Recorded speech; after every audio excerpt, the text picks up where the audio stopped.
What's going on, everybody? Josh up here with Lebanon Ford Performance. You have seen me in plenty of different videos, but tonight I am joined by Mr. Tim Flanagan, our performance manager. Thank you, Josh. Very excited to have him here. We poked fun at him a little bit the last time we had him on. I didn't bring him into the video as much as I should have, and I apologize for that. Steve Nardi was taking the thunder. Well, you two talk a lot, so that always catches me off guard. I always thought I was the one that does that. I do the talk. So tonight we are in the garage. We're actually in the service drive. One of the last times we'll actually see the service drive as it is, because the building starting in January is going to go through a full remodel.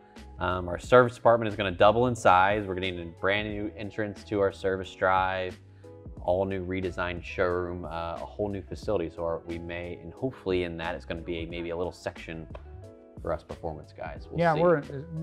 We in the sales department are moving to public housing right out here. A couple of trailers. I know I'll feel at home there. So if you're going to visit the store in the next, let's call it 18 months, expect to have a little different surroundings than it currently is today, because that starts very, very soon. But tonight we're here in the garage. We're going to discuss 2019, a year in review. We try to do this every year, whether it be by video or coming soon podcast form. I think we're going to do a lot more of that. So we're going to discuss, first things first, let's talk about the growth of the department overall. Sure. Additions of new team members, how we've changed, how our program has changed.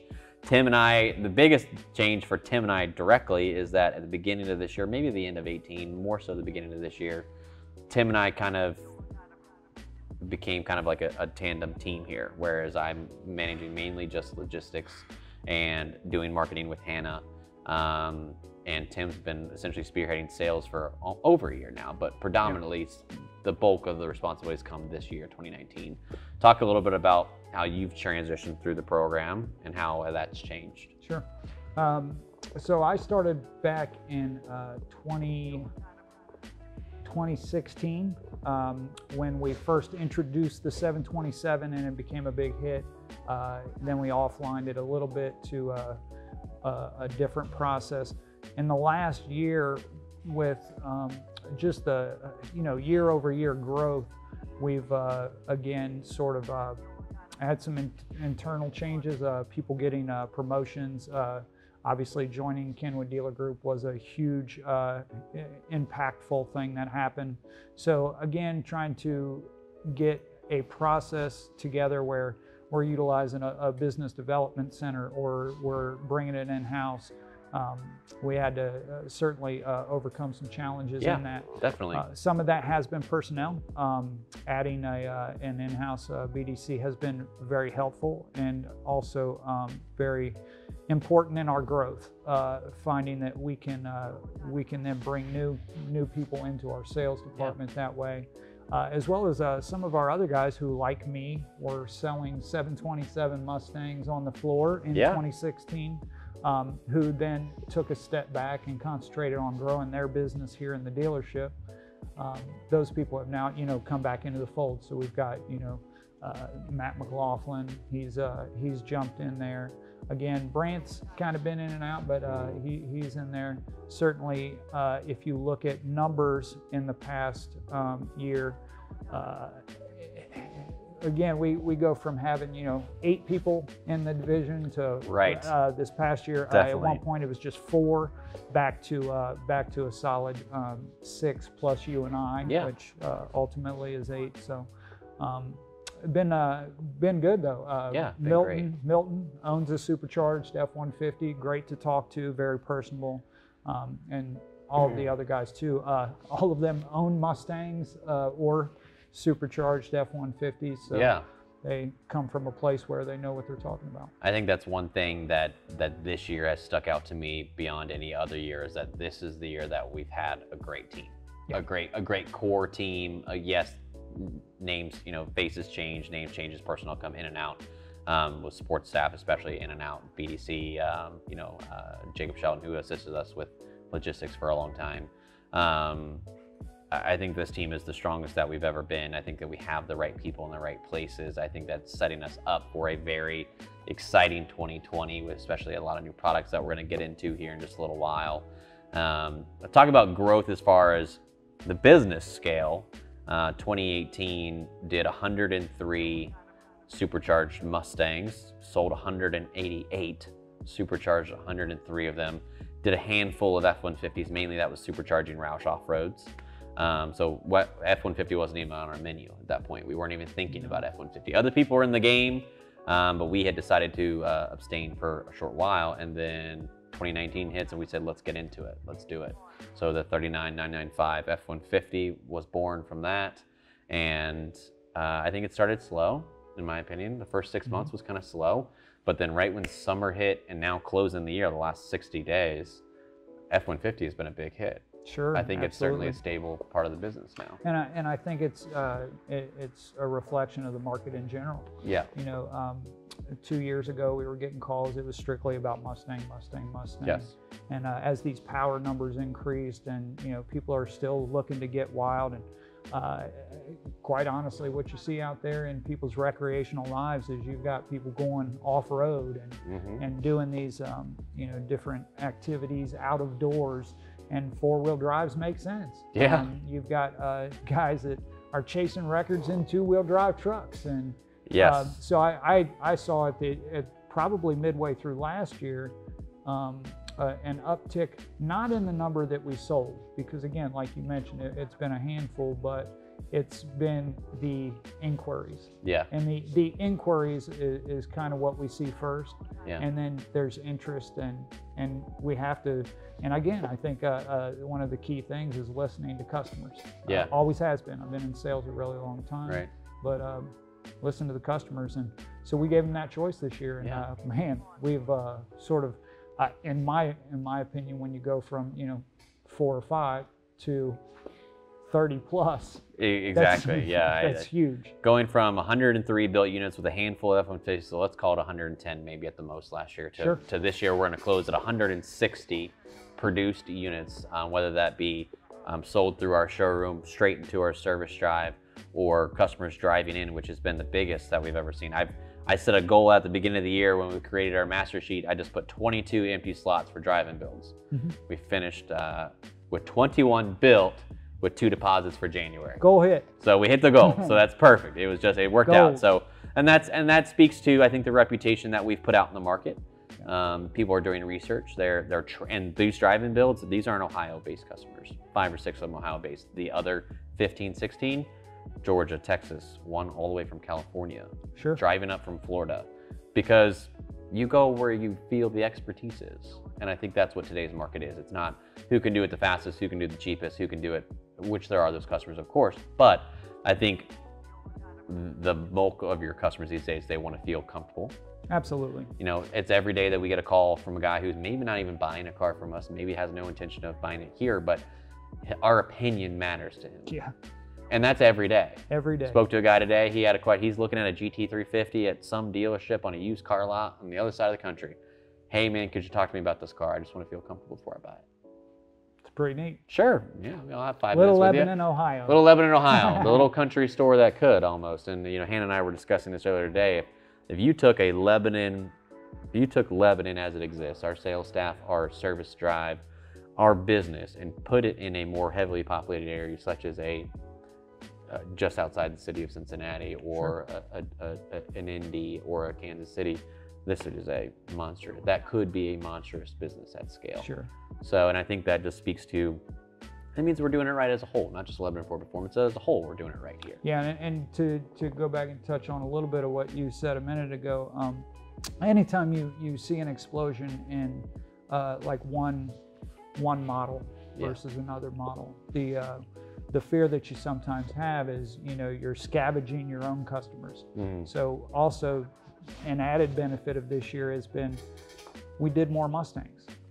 While Ford has lost almost 40% of their Mustang sales. Yeah, exactly. Our Mustang sales have, at least for our regular sales numbers, been pretty even. Yeah. But our supercharged Mustangs going up are still going up. Yeah. So we are being seen as that authority.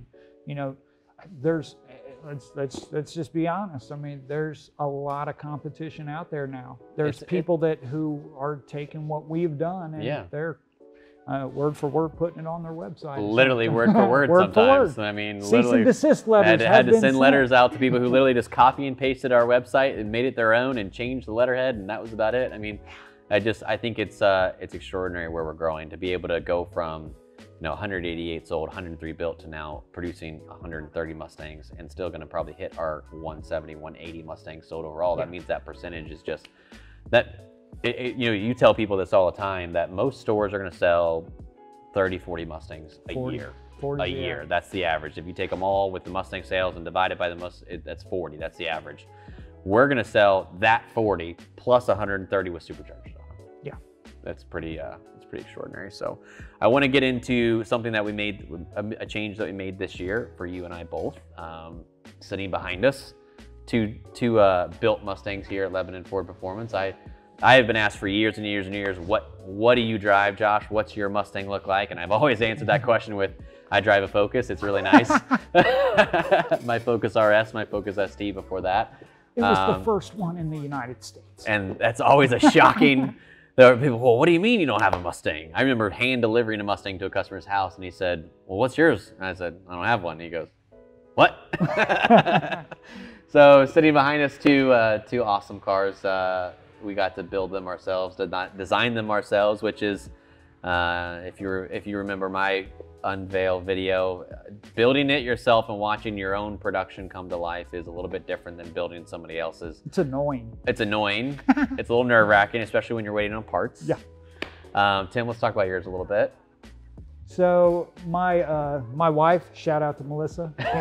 Can't believe you put up with me, but she finally said, let's go ahead and do it. Let's get a Mustang. And she said, I've got to have three things.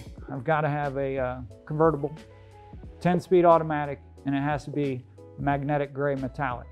I said, well, what do I get to do? And she said, anything else you want. So I started spending our money, honey. Again, pretty, the aesthetics of it were, I got to design the first GT350 at a dealership I was at, and always fallen in love with the car, but my wife can't drive a stick, and so I wanted to kind of style this like that. So I got rid of the pony badge and the grill up there and did a Cervini grill, GT350 stripes, GT350 replica wheels, the GT350 spoiler. Also did a Brembo brakes up front in hopes of maybe adding some power later. Did a Eibach Proline springs lowering kit. And of course my favorite is the CDC light bar over the top. Love it. Just, it's dark. Also painted those Brembos a ruby red because everybody has like the race red. Super subtle. So it just keeps it dark and sleek, and I like it. And we don't do a lot of convertibles, so no, we don't. I love it. And it has, of course, a sport exhaust on it, so it's not overwhelming, but sounds really nice. Him and his wife can drive around and not feel annoyed by an over loud exhaust like mine is. Just droning. Yeah. And hopefully a power adder coming soon. Tim asks me every day when his sponsored supercharger has arrived. And shout out to Steve Nardi or Tony Marzlack, Steve Nardi, if you want to pitch in a Roush charger. Whoever. Phase 2 when it comes out, kick it over here. And then I bought my 2019 Performance Pack Level 2 that you've seen in many videos, custom painted by the guys over at Liberty Collision, and so much more. A lot of work from RTR and Roush Performance, Borla exhaust, custom leather. We actually just vinyl wrapped the dashboard today.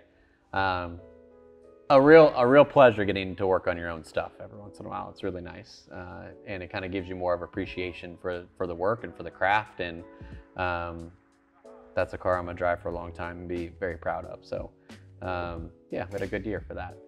So we've talked about new salespeople. We've talked about an expansion of our team. Obviously, our technicians are still the same. They're awesome. They are the core of this team. That's it, the heartbeat. Not very often do you see technicians celebrated for their work. These guys are our team. They really are. If we didn't have these two guys back here just grinding this stuff out for us every week, dealing with me, constantly setting ridiculous timelines on their work and making sure, and always like, hey, where are we at? Are we going to finish this today? They put up with me, and they're great sports, and they're very, very efficient. And they shake hands, and our customers that come in here get to tour the lifts over there, see what's going on. Yeah, and they're poised. Yeah, they absolutely. They talked to Todd Dzemski. Yeah, and really the whole reason he bought the supercharger. Yeah. He got to meet the guy that's going to put it on for him. I think that's a real big thing. Having these guys back here that are personable, but extremely detail oriented, extremely efficient. You know, a lot of shops will tell you if they want to do a supercharger, you're gonna have to drop it off all week. I can tell you to be here at 8 and pick it back up at 5. So that's a blessing that we have, and a true asset with these two guys back here doing that work. So shout out to Ryan and Brandon, who are hopefully home with their families, relaxing for the weekend, because I've got lots more work for them next week. So, so let's talk a little bit about what we think 2020 could be. We'll kind of wrap up here a little bit. So great year, great growth, a record year for us, not only on builds, but serialized as well. More Roushers than last year, more lifted trucks than last year. RTR, a flat year, but a big to do next year. I won't spoil it for anybody, but we're going to have big things coming. We're going to have a big RTR year next year. We're very, very excited for it. Something exclusive that you'll only be able to buy here at Lebanon Ford. That will be an RTR LFP collab vehicle. I'm very, very excited for that, so I won't ruin it. More to come. More to come on that. Shout out to Vaughn and Corey and Jordan and the whole team over Yeah, there. I'd like to get Vaughn in here. Yeah, Vaughn's coming. We're going for a drive. You've driven with Vaughn at SEMA. Tim's first SEMA experience. Got to drift with Vaughn Gittin Jr. around the original Steve McQueen Bullet, which was an awesome thing to see, and it's probably an even better thing to be a part of. But let's talk about 2020. So 2020 is going to be a packed year for Ford Motor Company. 3 new vehicles.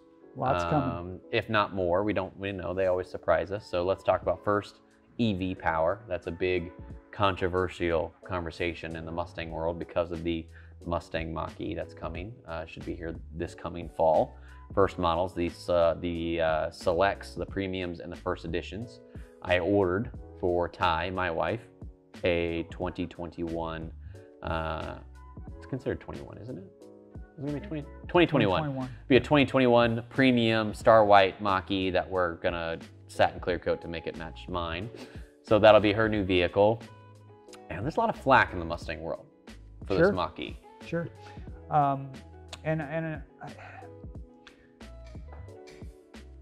think the one thing that people have to keep in mind is, obviously the Mustang is a huge brand for Ford, but they really take a lot of consideration towards the Mustang itself. Yes. It is never a rush to, a rush to market on it. When they redesigned the 2015, they took their time. And when it came out, it was to, huge accolades for, reviving that fastback look and spirit. And I think, when you're up against so many other electric, we can call it Tesla. I mean, we can say the name. I mean, Tesla. It's Tesla. They've got cars that literally go so fast. It's like flipping a switch. Yeah. If the world is moving into SUVs and away from cars, which we all know they are, at least in North America, and they're moving to an SUV and they're moving to electrified vehicles, like the new Explorer Hybrid. Yeah.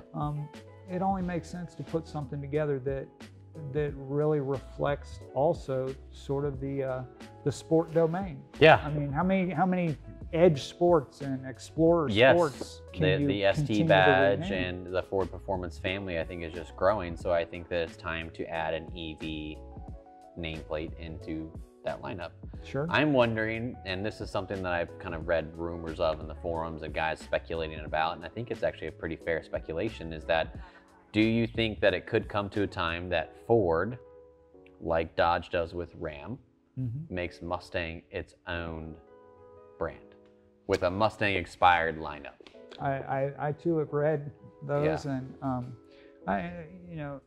purely speculation. I mean, it certainly could. Yeah. When you look at how they've sort of labeled the Bronco coming out, they've got a baby Bronco, they've got a Bronco Sport. You look at them rehashing both the Mustang logo, and then now putting that on an SUV, and then watching them put a Bronco logo on various sizes. It's not far-fetched. I come from a background of marketing where how you impress upon a consumer a logo and an image, it carries. It does. And those are two that aren't going away. I mean, no. God, what did we see at SEMA? All those Broncos. All the Broncos. SEMA we saw was no full new Broncos. Of Broncos, and none of them was the new model. They were all restored or classic Broncos. So that tells you that the community is alive, and that this is going to be a stable vehicle. I think it's permanent. I think it stays. Yeah. I don't see why it disappears. If it does, it's for a short while, and they bring it back like they did with. This was a 20-year gap, but we'll see. I think that we will see a Mustang. Then you'll have your high performance line, your GT models, your GT3, 4-door. And then I believe that we have the SUV, and I believe that we see the Porsche Panamera style 4-door Mustang with the V8, which, if you look at the world, Australia has that. So Australia has the Falcon, which is a Fusion with a V8 in it. So why we don't have that here in the States and put a Mustang badge on it, I'll drive it. Well, I have a Fusion with a twin turbo V6. Yeah, but imagine a supercharged 4-door, 600, 700, whatever much, 800 horsepower. I mean, that's the market you're going after. You're going after the Panamera market. Yeah, absolutely. And I think that to me, that would be I think that's what we all expected. Before the Mach-E was released, that's what we expected. We expected to see a 4-door with a V8 in it. We got a 4-door SUV with an EV in it. I still think it's going to be a great thing. I ordered one, obviously. I'm very excited about it. So I think that's something to stay. You mentioned the Bronco coming. We do not know what engines are going to be available. I'm assuming that we're going to see a baby Bronco with like a 2.3 in it. Probably. Bronco Sport with like a 2.7 in it. I bet the baby Bronco has more of the. It's probably because I believe it's about the size of the Escape. I'm thinking it's probably a 2.0. 2.0, and then maybe the Sport gets the 2.3, the 2.7. Yeah. 2.3 is becoming a stable engine of Ford Motor Company. Yeah. They're using it a lot. And then the full size, when it hits, that's what we're hoping to see a V8 in. If we see a V8 Bronco, expect to see supercharged Broncos from Lebanon Ford quickly. Yeah, Immediately. Because if it's a Coyote, the engineering is no different. It's just calibration. Some of you guys have already told me to call you. Yeah, you're on our list. And then the big thing that I'm super excited about that I didn't think we'd ever get into is going to be the Super Duty 7.3. So the NA 7.3 is going to have a supercharger option. Roush and Whipple are already engineering it. If you didn't know that, now you know that there will be a supercharged option for the 7.3 within the year of 2020. Yeah. So hopefully, right as models are dropping, the superchargers will be dropping as well. So I expect in the next 12 months, you're going to see, we won't see supercharged Broncos because we don't know, and the full size won't be out until 2021. Right. So you're going to see EVs leaving Lebanon Ford. You're going to see baby Broncos leaving Lebanon Ford. You're going to see supercharged Trimmers, supercharged Super Duties leaving Lebanon Ford, on addition to our F-150s and our Mustangs. And I would really like to make a push into some EcoBoost stuff. If somebody would come out with something really awesome for some EcoBoost, I expect we'd have a lot of success with that as well. Just no one's really pushed it heavy, other than basic power packs. We still get a lot of inquiries about the EcoBoost. There's still the LFP 550 floating out there in some cached copy on some server somewhere. If the manufacturer can never bring us the part, we're not going to make it. Yeah, and Roush has rumored for years. Actually gave feedback on a prototype turbo kit for Roush. gave feedback on that about a year ago, and it's in the works somewhere. Eventually, there will be an EcoBoost drop-in from Roush, meaning warrantable upgrade. There are plenty of upgrades now, but they're all aftermarket. None of them are warrantable. Can't warranty the system. Roush will eventually release a big turbo option for the EcoBoost Mustang coming soon. Hopefully, who knows when. Which we've, you know, speaking of brands, you know, we're always open to new stuff. Moving forward, we've done quite a few different things this year in sort of moving our target. Last year we were super heavy in Whipple. I think it's much more even. Much more even this year, especially the last few months. A couple of you know, big changes. You know, was the going to a Palm Beach dyno tune with our Whipples. We just felt like that was safe. Safe, reliable, best decision for our customers. You know, even if when we sit here and we talk about, okay, we're not offering a warranty with it, what could that do to reduction of sales? Which it could, and I'm not saying that it will, but it could. And we had that conversation. We decided that changing the tune was for the betterment of our business and for our customers' safety. And I'm willing to make sure I produce 5 super safe cars versus 8 to 10 questionable cars. Absolutely. Yeah. Yeah. And that was a big one. Yeah. We, and again, have got the guys asking questions, you know, what's your goal with this car? And if it's to have some fun with it, but also to have warranty, those guys are going to push you to the Roushes or the Edelbrocks. Something that, you know, you can have some peace of mind, drive it occasionally, you know, tear grandma up at the light, that, you know, that kind of thing. But if you're truly building a race car, well, we all know that, you know, some of the cars we build have more horsepower than a NASCAR. And at the end of the day, those NASCARs, they don't have warranties, and they cost $200,000 to build. So if we're building you a race car for $50,000, you're saving $150,000 for parts. Yeah, you got room to grow. And when we built, you know, we started the year heavy with the sleeper system from Hellion, and that was great for us in the first half of the year. Decided to kind of throttle back on that a little bit and focus on superchargers, which was a big thing about our business. Still get calls every day for Hellions, and maybe one day we'll get back into that realm. I don't know. Yeah, I think Hellion would have to come back with doing at least some portion of a warrantable system. I agree. If Hellion could get back to something that they could stand behind, a great company, great leadership, great power capable kit. So I spoke to John Yurts this week about some things that they're working on. Working on a carb legal kit, 50 state legal turbo kit. Nice. Be the first production turbo kit you could sell into California. A lot of exciting things on the horizon. I look forward to doing some more business with them in the future. I really do. And then we wrapped the year up with a you know, big name drop, Project M. Project M. Yeah. You want to talk about why it's called Project M? Yeah. People don't know. Yeah. So we decided to call it Project M because we went with all these LFP 800s and 850s and 750s, and at some point that gets a little played out. You know, Hennessy does that, Steeda does that. Everyone does it like their initials plus a power number, and I think it was time to differentiate. And actually, Tim came up with the idea. So one, it was a project. It was something that we worked on. It was a labor of love to design and to make a comfortable build for us. Everybody's input. And finally, the M stands for 1,000, which is the capability of the kit. 1,000 crank horsepower. 85 portion of the 85 portion producing 1,000 crank horsepower at 850, 900 wheels. So a really cool package. It got us a lot of press.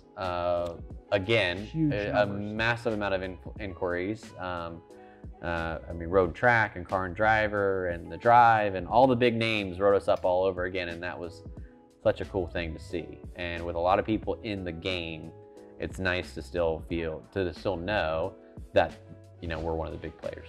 All right, so we've had a great time. I appreciate you guys tuning in. I know a lot of people give us a great feedback on these longer videos. They enjoy kind of just the back and forth conversation, and I think it's thank you again, Tim, for taking the time. I know it's late, so we'll wrap this thing up. But one, I just want to reiterate, we had a phenomenal 2019. I really appreciate everyone that stuck with us for all of 2019, and for customers who purchased vehicles, and for people who just followed along, and even people who just inquired and maybe had questions. I think that 2019 was leaps and bounds over 2018, and I'm really excited for 2020.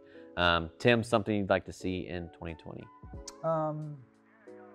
Obviously, love to see more of you out there, whether it be at car shows, our car shows, other car shows.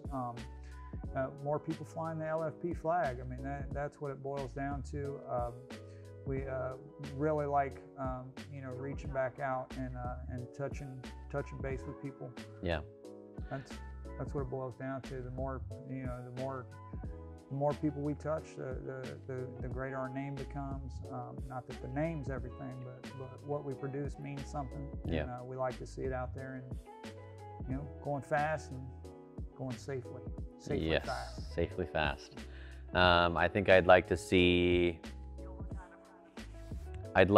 us maybe try some new things, meaning new content. Hannah and I putting our heads together and producing some new stuff, maybe getting a little bit more, I don't know, maybe a little bit more YouTube-ish, if I can say that. I mean, we post a lot of videos on YouTube, but getting a little bit more like that YouTuber environment. Hannah has actually sold a number of cars that she has no idea about. She just truly from has. That first Whipple car. She truly has. She tried to reach out and grab the dash, but the G-forces were pushing her back. Yeah. I had people call me and say, I don't know who that girl is, but she had me convinced I need to buy that car. That's true. True. I could not. Hear that all the time. I think Awesome. just more stuff like that, going out in the world and just experiencing our products firsthand, and whether that be with customers or just ourselves. I think that's something I'd like to challenge our team to, not just me, but our team with doing. Yeah, I think it's all of us. Ponies in the Smokies has put out an invite. The gentleman that sort of coordinates that whole event. We've done a lot of events before, so I'd like to see us get. Like to see us get back to the little bit of travel and doing some stuff out in the world. Yeah. Real world stuff. So I really appreciate everyone who's followed us. Thank you so much for tuning in with us tonight. I'm really looking forward to seeing you guys. I hope you all have a safe and happy new year. Hope your Christmas was equally as good. And if you want to follow this content, make sure you subscribe to our YouTube channel, as well as all of our socials, Facebook, Instagram. If you'd like to, Tim's a phenomenal Facebook person, so add him personally on Facebook. He's always looking for new friends. Only if you're a dog person. Only if you like basset hounds.